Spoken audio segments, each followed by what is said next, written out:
Hi, I'm so glad you're here. Thank you for taking time for yourself today. When was the last time someone showed you a kindness? Maybe a better question is when was the last time you showed someone else a kindness? Did you know that it's also important to be kind to yourself? Where does kindness come from? Is it innate or is it learned? Okay, so let's get into these questions. Come on, let's go. This is a really popular quote right now, and I love it. Although there's numerous variations and authors of those variations, I would say that the original base of the sentiment came from Albert Einstein, who first stated, quote, "In a world where you can be anything, choose to be yourself." To choose yourself is a type of self-love or kindness. He actually felt quite isolated growing up, partly due to his speech challenges. I'd like to think that as inspired of a person as he was, he found kindness along the way.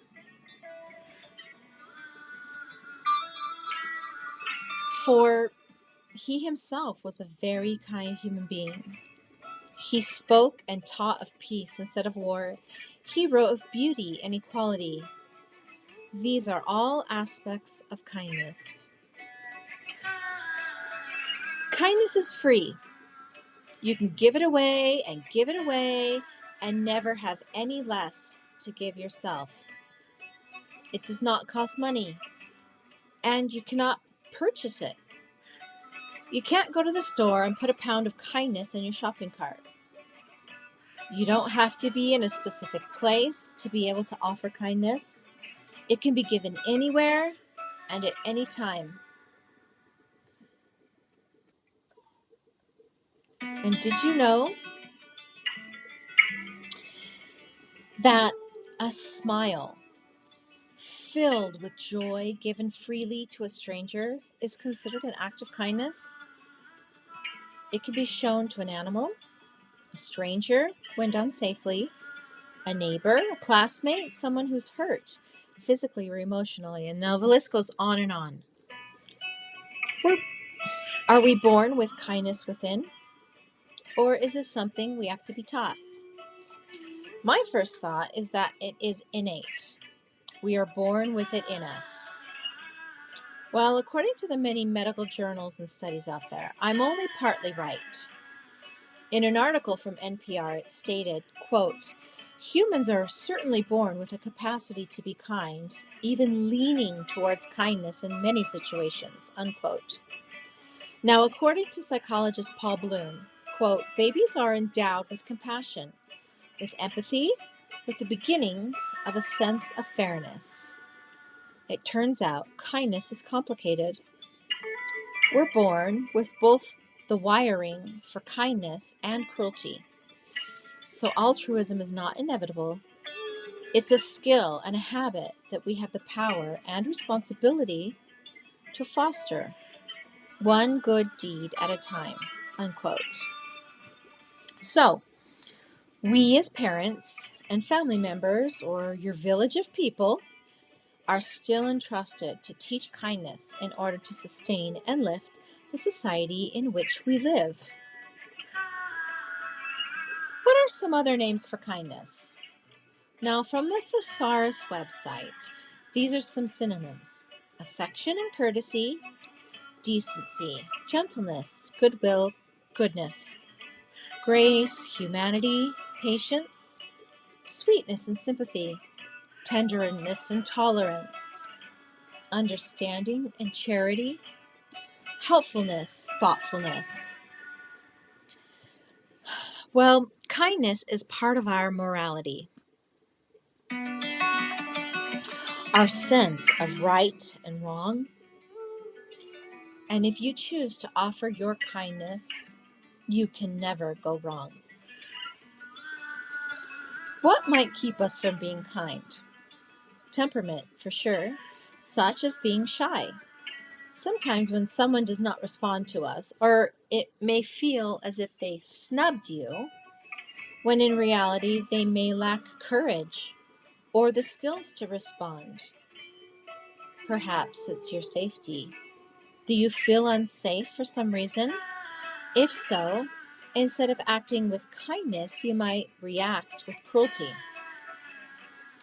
According to ideapod.com, it could be selfishness or self-centered ideals, being immature, meaning you haven't been taught or learned how to be empathetic, or perhaps due to a past hurt, you still have some growing up to do. Envious, judgmental, have your own insecurities or low self-esteem, meaning you might feel threatened by someone. So you act out, usually in a cruel or hurtful way, in order to make yourself feel more secure in the situation. Perhaps you act unkind because you're jealous, lazy, greedy, scared, or angry. Perhaps you're just seeking attention. Now, these are all reasons people may act in unkind ways. I'm not saying it's right. I'm just saying these might be some reasons. Okay, cruelty to animals, helpless children, and the elderly are at the top of my list of things that make me sick to my stomach. Why are people unkind or cruel? Well, according to NPR.org, in a talk called Unkindness versus Cruelty. I'm sorry, let me try again.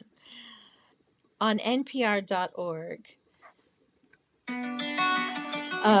on a talk called Kindness versus Cruelty, and also on the Humane Society website, they state it can be a lack of education on how to help an animal in need, or a belief that a human being has a right to treat animals however they please.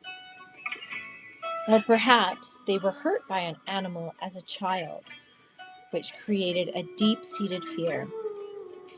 All right, now just to be clear, neglect is a form of unkindness and cruelty. Neglect of animals, elderly, and children. According to the Humane Society, it is a proven fact that those who are cruel to animals are also cruel to humans. Now, statistically, animals are shown unkindness more often than humans are. But either way, it is not acceptable, and we have to do our best to alleviate this type of unkindness in the world. So how do we do that? How do I teach kindness? I think the number one way to teach kindness is through example. But according to parents.com, there are 6 basic rules to teaching kindness. Number 1, teach what kindness means. Maybe it looks like patting the back of a worried friend, waving to an elderly neighbor, or breaking a cookie in half and sharing it with your sibling.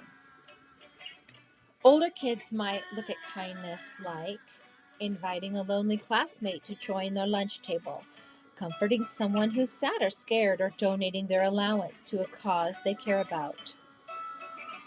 Number 2, pretend play is a great way to engage imagination. You might say, I wonder what it might be like to sleep outside when it's cold, referencing homelessness. Or maybe, imagine being a kitten that was stuck up in a tree and wasn't able to climb down. How would you feel if you were that kitten? You might ask your kid, if you see someone who forgot their lunch at school, do you think they might be hungry? What could you do? Number 3, my favorite lesson. Do as I'm doing. Follow me.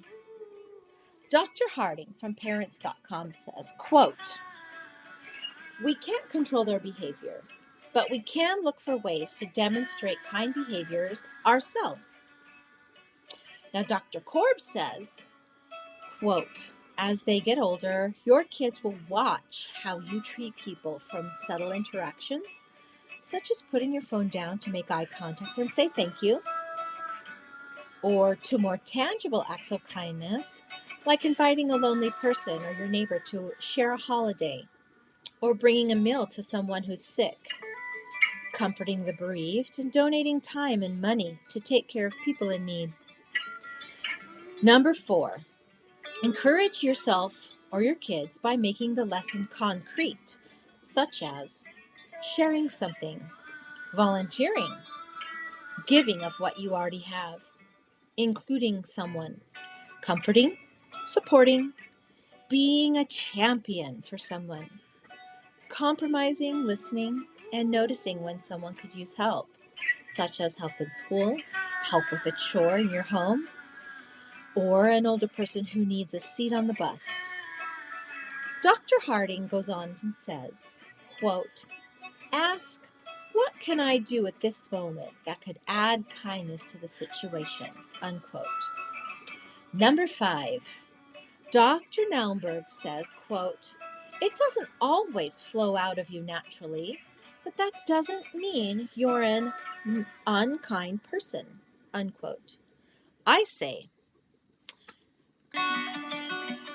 remind yourself or your child that the act of being kind is learned, rehearsed, and executed. It takes practice. It can be confusing to know how to act with a person who may be differently abled, neurologically or physically.